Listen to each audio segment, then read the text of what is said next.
여러분, 솔직히 요즘 AI로 코드 짜는 거 진짜 엄청 빠르고 편하잖아요. 그런데 혹시 이 화려하고 전례 없는 속도감 이면에 무시무시한 함정이 숨어 있다는 생각 해보신 적 있나요? 사실 이게 1960년대에 우리가 이미 한 번 겪었던 아주 끔찍한 재앙적 함정이랑 똑같거든요. 쏟아지는 코드양에 취해서 우리가 진짜 중요한 걸 놓치고 있는 건 아닌지 오늘 이 해설을 통해 그 진실을 한번 파헤쳐 보겠습니다. 시작해 볼까요? 자, 오늘 우리가 함께 살펴볼 내용들입니다. 먼저 1차 위기에서 얻은 교훈을 짚어보고요. 다가오는 2차 위기와 그 새로운 증상들, 그리고 공학이 어떻게 발전하는지 그 단계를 알아볼 겁니다. 마지막으로 과거의 고전적인 해결책들을 지금 시대에 어떻게 써먹을 수 있는지까지 쭉쭉 한번 가보시죠. 첫 번째 섹션입니다. 1차 위기의 교훈, 그리고 1960년대 하드웨어의 폭발적 성장. 시간을 1960년대로 한번 훌쩍 되돌려보죠. 이때 하드웨어가 진짜 말 그대로 폭발적으로 발전했어요. 기계 성능은 미친 듯이 좋아지는데 그 위에서 돌아갈 거대한 소프트웨어를 체계적으로 짤 수 있는 방법은 완전 제로였습니다. 한마디로 통제불능의 야생 상태였죠. 결국 어떻게 됐을까요? 엄청난 돈을 쏟아부은 대형 프로젝트들이 줄줄이 망하고 버그 때문에 시스템이 뻗어버리고 아주 난리도 아니었습니다. 그래서 1968년에 야, 우리 이대로는 다 죽는다 하면서 열린 게 바로 소프트웨어 공학 컨퍼런스였고요. 이 거대한 실패 덕분에 업계가 살아남으려고 발버둥 치다가 소프트웨어 공학이라는 게 비로소 탄생하게 된 겁니다. 당시 상황이 얼마나 주먹구구식이었는지 보여주는 아주 상징적인 말이 하나 있습니다. 그 유명한 IBM의 메인프레임 운영체제 개발 프로젝트. 천문학적인 돈을 날려먹은 그 프로젝트의 매니저 프레더릭 브룩스가 남긴 말인데요. 지연되는 소프트웨어 프로젝트에 인력을 추가하면 프로젝트는 더 지연된다. 네, 이게 바로 그 유명한 브룩스의 법칙이죠. 그때 사람들은 그냥 일정 밀리네? 사람 더 투입해. 이랬던 거예요. 소프트웨어라는 걸 어떻게 만들어야 하는지 그 본질 자체를 전혀 몰랐던 거죠.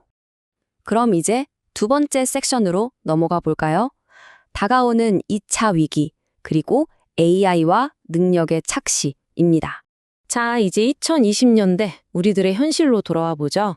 1960년대의 1차 위기가 방법론 자체가 없어서, 그러니까 진짜 아무것도 몰라서 맞은 매였다면 지금 우리가 마주한 2차 위기는 양상이 완전히 다릅니다. 솔직히 우리 지난 60년 동안 온갖 실패를 겪으면서 쌓아온 엄청난 공학적 도구랑 원리들이 이미 다 있잖아요? 그런데 AI가 코드를 빛의 속도로 뚝딱뚝딱 짜주니까 거기 잔뜩 취해서 이 훌륭한 생존 도구들을 그냥 철저하게 외면해버리고 있다는 겁니다. 이게 제일 뼈아픈 포인트예요. 세 번째 섹션, 2차 위기의 새로운 증상, 실패의 민주화입니다. 여기서 우리가 진짜 주목해야 할 핵심 포인트가 바로 이해부채라는 개념입니다. 한번 상상해보세요. 여러분이 AI한테 시켜서 500줄짜리 복잡한 코드를 단 1분 만에 뽑아냈어요. 돌려보니까 와, 아주 잘 돌아갑니다. 근데 석 달 뒤에 거기서 치명적인 버그가 터진 거예요. 고치려고 코드를 열었는데 정작 생성한 본인조차 그 코드가 무슨 소린지 단 한 줄도 이해를 못하는 겁니다. 이거 진짜 아찔하지 않나요?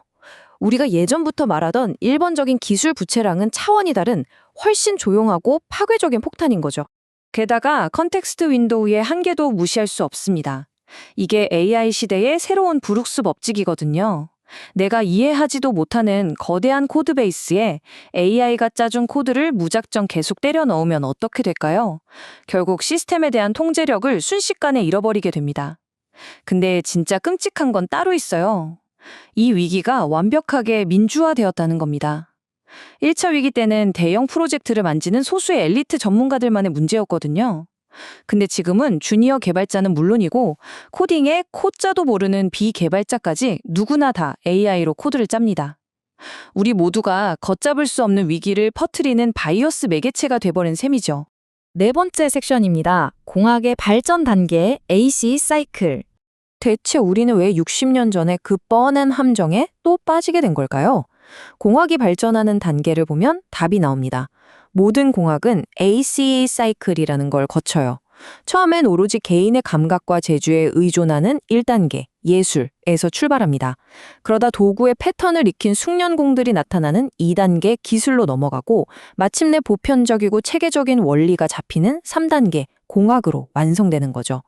전통적인 소프트웨어가 이 공학 단계까지 오는데 무려 60년이 걸렸어요. 근데 지금 우리의 AI 코딩 생태계를 보면요. 그 험난했던 진화의 역사를 깡그리 무시하고 완전 주먹구구식이었던 1단계, 그 혼돈의 예술 시대로 시스템 전체를 싹 다 리셋시켜버린 겁니다.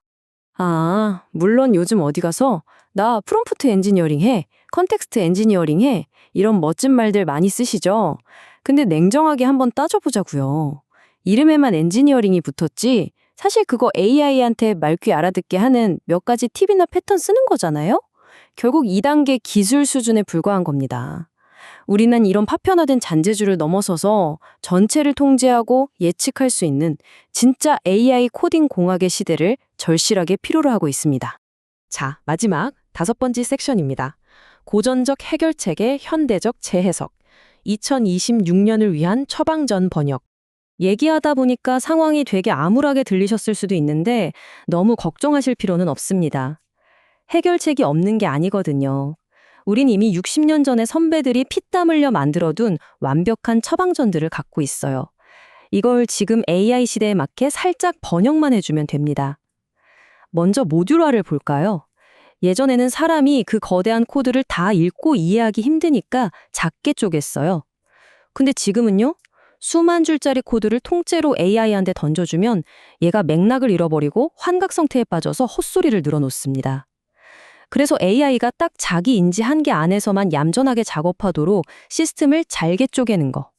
이게 AI 시대 모듈화의 새로운 생존 목적이 된 거죠.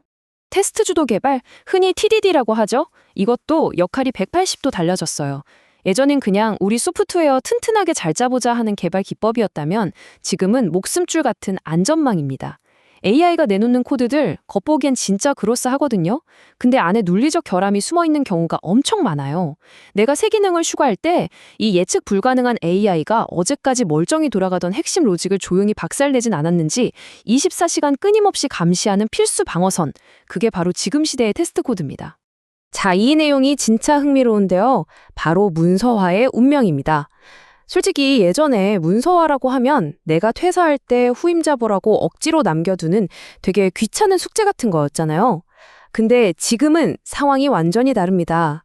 여러분이 명확하고 논리적으로 잘 써둔 그 문서가 그 자체로 AI한테 맥락을 떠먹여주는 완벽한 프롬프트가 되거든요.